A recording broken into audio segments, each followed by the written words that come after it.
You know, the number one excuse is I don't have enough time. I always tell people there's 168 hours in a week. If you get 8 hours sleep a night, well, there's 50 plus hours gone. You still have 110, 112 hours left. If you work 60 hours a week, you still have 55 hours left to go do what's important to you. So I don't really buy the time excuse, but that's the number one excuse that I hear. It's time to get real. It's time to get raw. It's time to look ourselves in the mirror and come to the resolve that this version of ourselves is not going to carry us in the stretch. That I've been this version of myself long enough that if I don't change, if I don't do something about this, then I'm going to find myself bankrupt. A man is rewarded in public for what he does in private. Discipline is the single most important thing that you can use when it comes to being successful. Motivation is fleeting. No one wakes up motivated every single day. The key to success that you're looking for, the thing that's going to make your dreams come true, is simple discipline. It's doing what needs to be done even when you don't want to, even when you're not motivated. You're only disciplined once a week. You're only determined twice a week. You're only enthusiastic about the journey on Sundays or Wednesdays.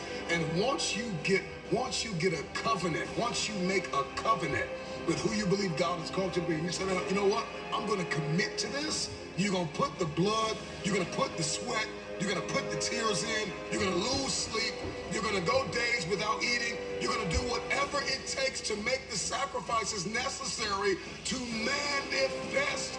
We give up too early. If we just had a little bit of perseverance, if we just worked a little bit harder and just took it a day at a time, our dreams would come true.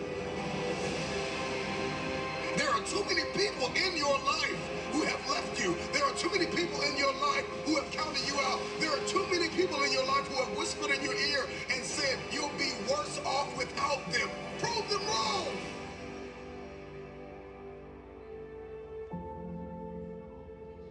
When I start off my day by investing in myself, I set the tone for the rest of my life, and everything else falls into place because I've set a precedent that I'm important, that I'm worth it, that I matter.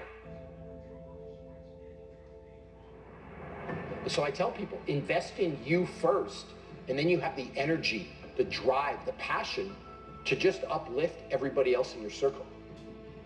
Physical is the easy part. See, the physical part, all you got to do is show up. If you could show up, again, be all in, ask some questions. Maybe we'll add be willing to suffer a little bit into that mix. You will be okay. The psychological preparation, that's a different story. I always say the mind is primary, and I always say that a strong mind is a catalyst for change. When you see the best athletes in the world either perform really well or, on the other hand, completely bomb out, it's because of that muscle that lives between the ears. We only have so much real estate in our minds and our hearts. We only have so much bandwidth in our mental capacity.